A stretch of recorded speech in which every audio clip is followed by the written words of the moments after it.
Hello and welcome. I'm Geeta Mohan and you're watching India Today Global. Now, the United States of America and China are close to reaching an agreement on the short video app TikTok. US team led by Treasury Secretary Scott Besant and Chinese side led by Chinese Premier He Lifeng met in Madrid, Spain.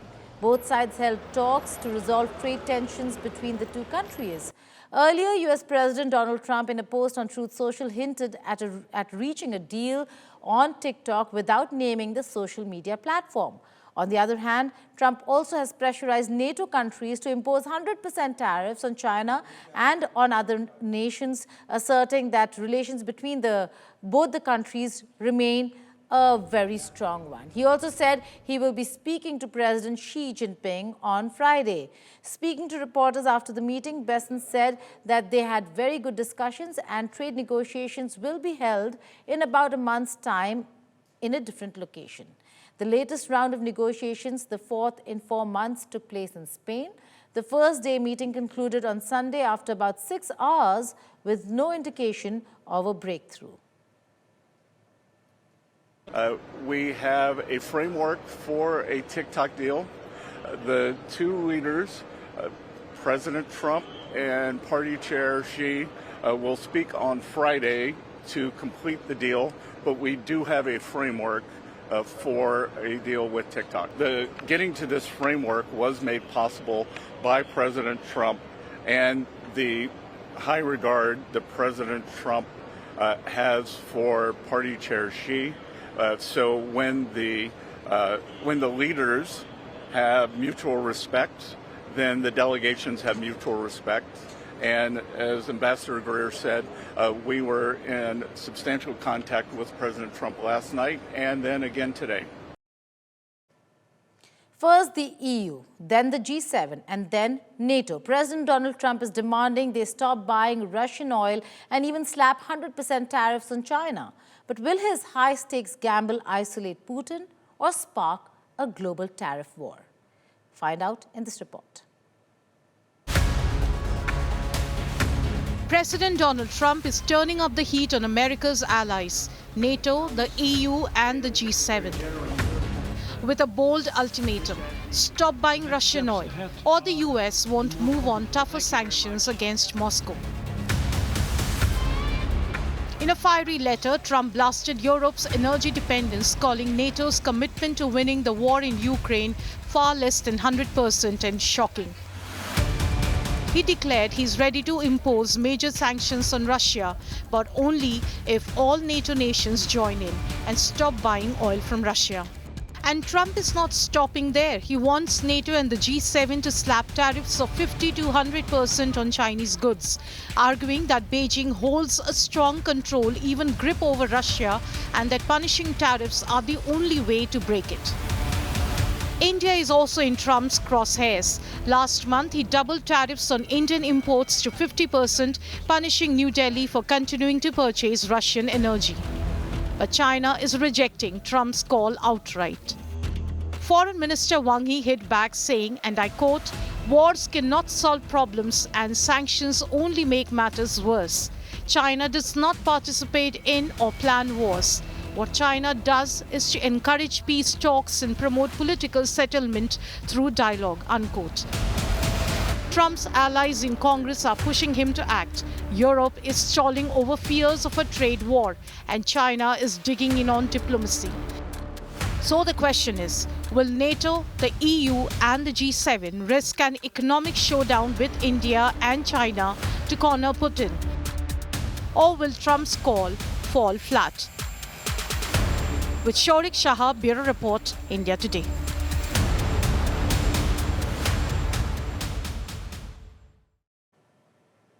The Arab OIC meeting is taking place in Doha. This after Israel attacked Qatar. An attack on Qatar that has jolted the Arab world, but hasn't been shook enough or shaken enough to show unity. Leaders of the Muslim and the Arab world are meeting, but here is my take on a divided Muslim world that keeps Israel going. You can watch the full episode on India Today Global's YouTube channel. Do also subscribe to the channel. But for now, here is an excerpt.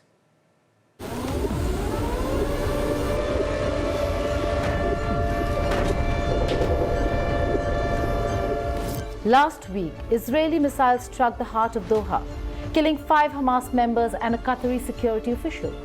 The attack came just as Hamas leaders gathered to discuss a US-brokered ceasefire proposal for Gaza.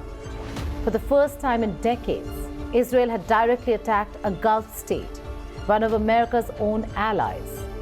Today in Doha, leaders from 57 Islamic nations and 22 Arab states gathered for an emergency summit. They issued a strongly worded statement and promised action against Israel.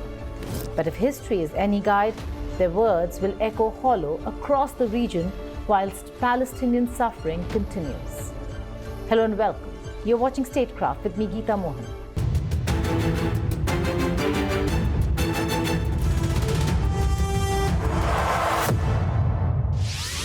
For decades, the Muslim world has perfected the art of condemnation without consequence.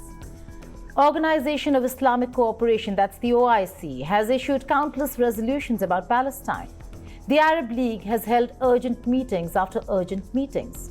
Yet, illegal Israeli settlements continue to expand, and Palestinian children still die under bombardment. When Israel killed over 15,000 children in Gaza, Arab leaders called for peace. When Israeli forces stormed Al-Aqsa Mosque, one of Islam's holiest sites, they issued statements. When Gaza faced starvation, they sent humanitarian aid whilst maintaining business as usual with Israel's backers. The Muslim world's greatest weakness isn't military inferiority, it's internal division. Sunni Saudi Arabia and Shia Iran remain locked in proxy wars across the region, using Palestine as a symbolic trophy rather than a genuine cause for unity. Whilst these regional giants compete for influence, Israel grows stronger. Muslim-majority nations collectively spend hundreds of billions on defense annually, more than many Western powers combined. Turkey has NATO's second-largest army. Pakistan possesses nuclear weapons.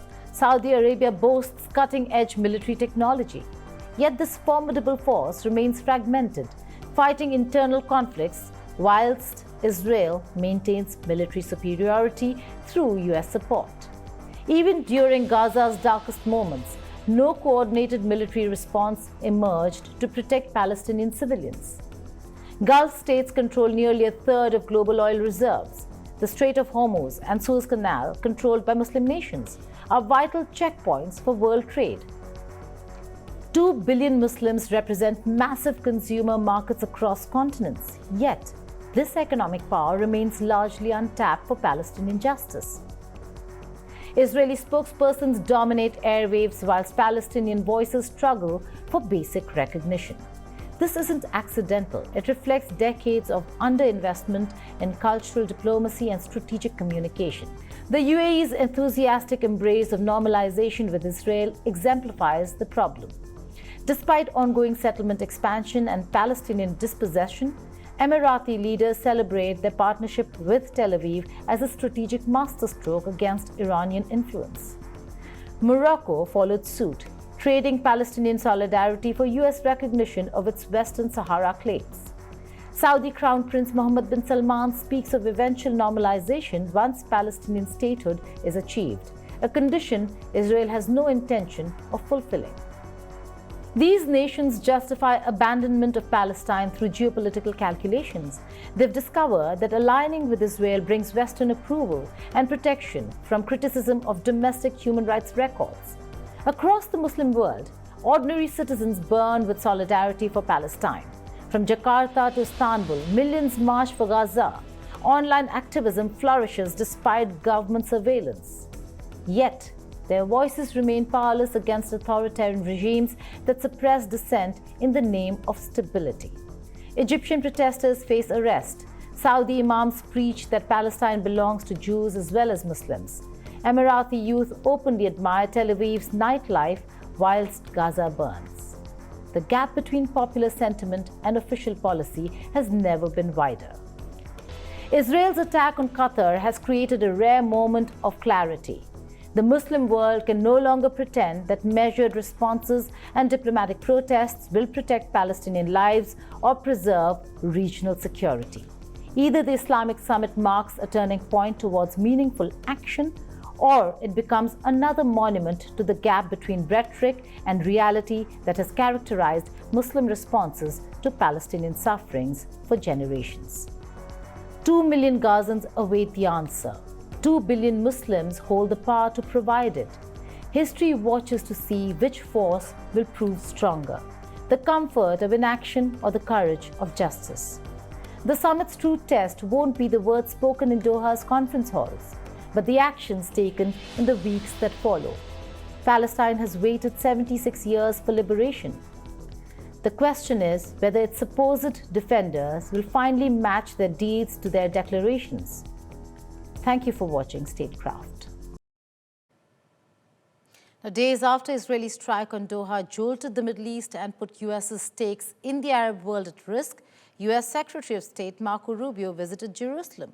Rubio is also expected to visit Qatar on Tuesday as Doha held emergency summit of the Arab League and Organization of Islamic Cooperation to propose concrete steps against Israel.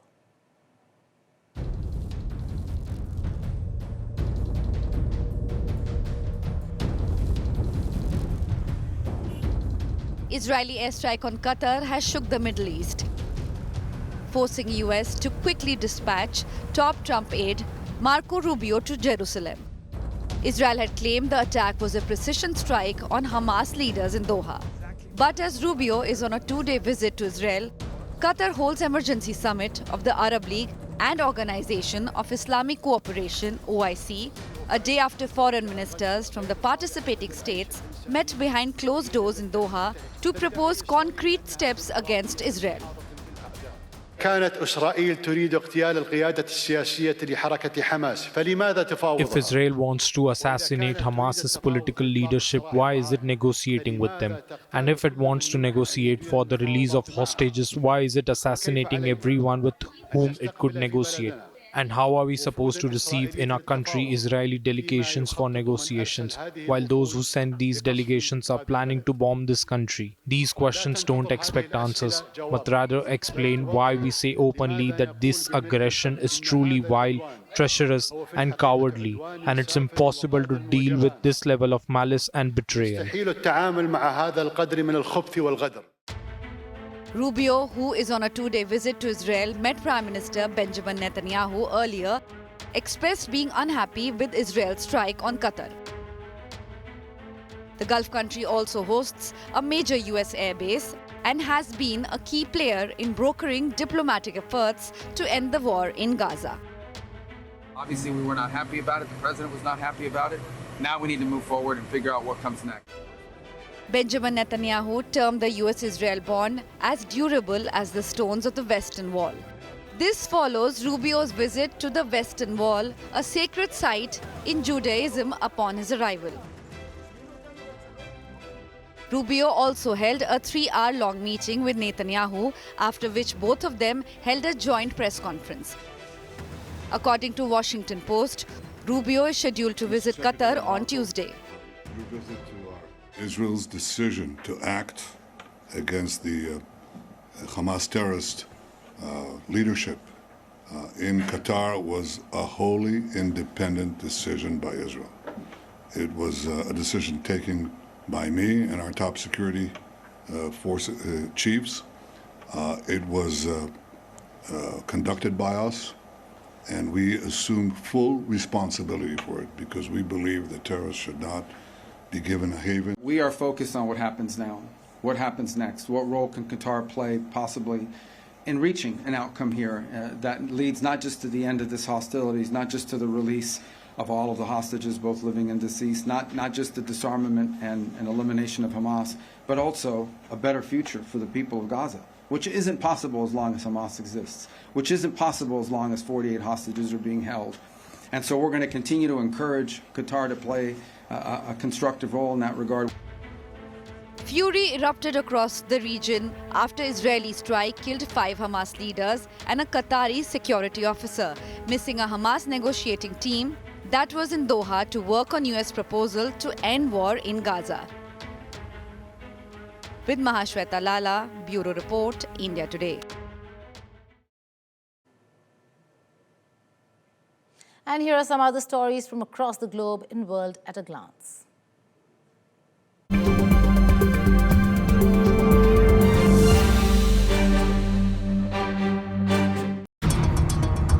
US military officers observed joint war games between Russia and Belarus at the Zapad 2025. The exercise takes place at a time when Poland shot down Russian drones that crossed into its airspace, and a Russian drone was detected in Romanian airspace.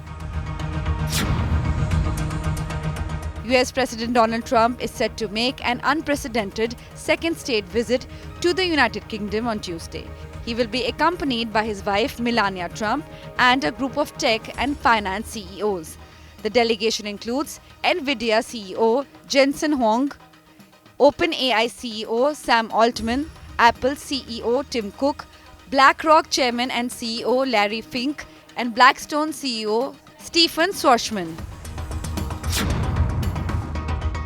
Elon Musk has bought $1 billion worth of Tesla shares on Friday, according to a regulatory filing that he made today. The purchase represents a rare action by Musk or any other CEO. Few business leaders using their own money to buy their company's stock without exercising of options. A Chinese movie that revisits the horrific World War III era human experiments conducted by Japan's Nutrus Germ Warfare Unit 731 is expected to become the next blockbuster in the country.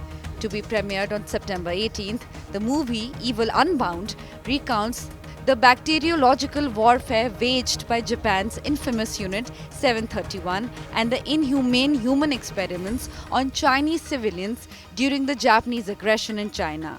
This year marks the 80th anniversary of the victory in the Chinese People's War of Resistance against Japanese aggression and the World Anti-Fascist War.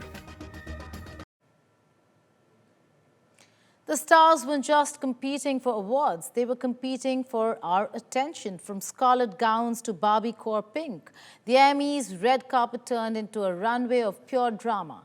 Kshitij Gosavi with this report.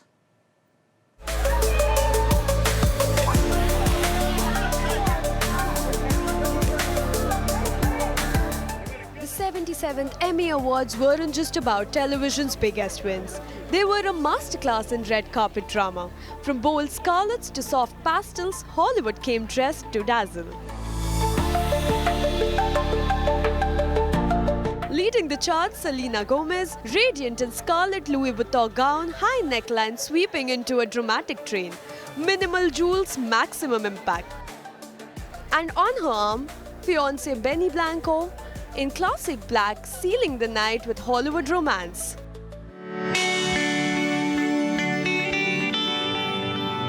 Pop royalty Lisa of Blackpink went Barbie-core. A pastel pink leave a couture fantasy of sculpted tully ribbons topped with Bulgari serpentine necklace, pure fairy tale energy. Mariska Hargitay kept it timeless in burgundy velvet, a mermaid silhouette, smoky eyes and old school glamour. Kristen Bell shimmered in a blackless crystal-studded Armani Prive, and Hunter Schafer went bold magenta, proving herself once again the risk-taker of the night. It was also a comeback moment. Leighton Meester, after 16 years away from the Emmys, stunned in pastel ombre gown with daring cutouts and striking red hair.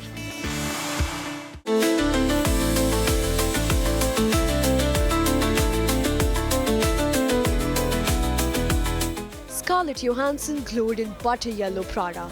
Kathy Bates in a waist-clinching gown that wowed with elegance. And the men didn't disappoint.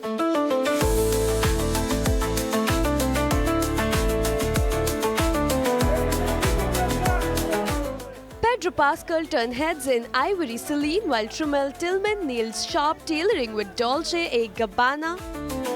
And making this show with our incredible cast and Trend watch? Red was reigniting. Metallic shimmered and pastel romance added softness. From bold statements to subtle sparkle, this carpet had it all. On a night that celebrated television, it was fashion that stole spotlight.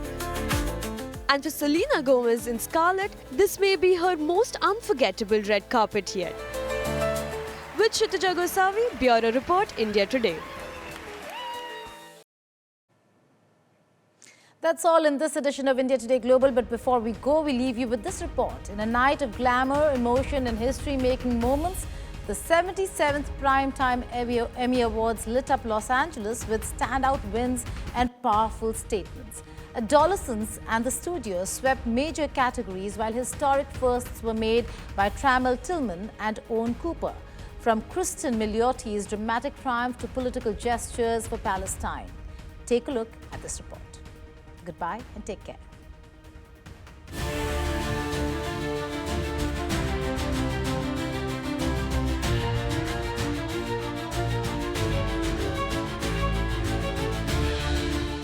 In a night shimmering with stardust, standing ovations and storytelling brilliance, the 77th Primetime Emmy Awards unfolded in Los Angeles.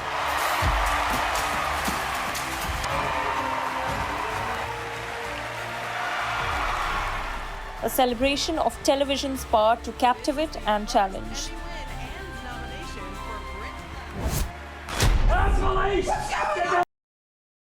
Adolescents undoubtedly scooped up 6 awards, including Best Limited or Anthology Series with this. Owen Cooper, I love that. Owen Cooper became the youngest ever male winner in any acting category with his supporting actor win. This is the second Emmy win.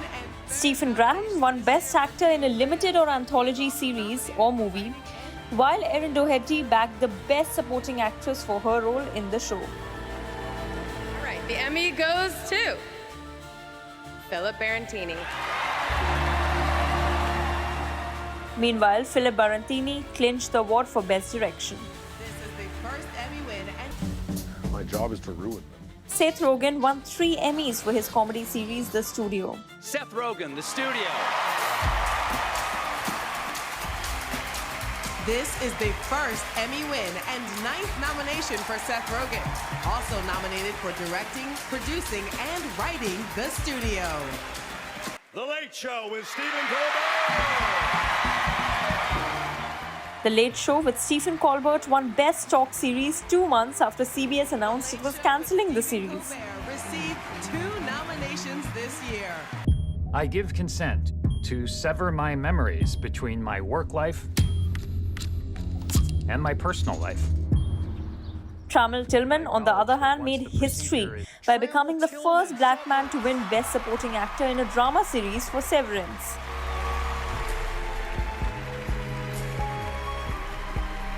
The Traitors. The Traitors prevailed as Best Reality Competition Program, while Last Week Tonight with John Oliver won the Emmy for Best Writing for a variety series, as well as the award for the Best Scripted Variety Series by beating out Saturday Night Live in both categories. Quick, everyone, quick. Adam Randall, Slow Horses. Surrounded by losers. And Adam Randall won Best Directing for a drama series for Slow Horses. So yes, from record-setting wins to surprise triumphs, this year's winners embodied the heart, talent and resilience that define television at its very best. With Alice, Entertainment Bureau, India Today.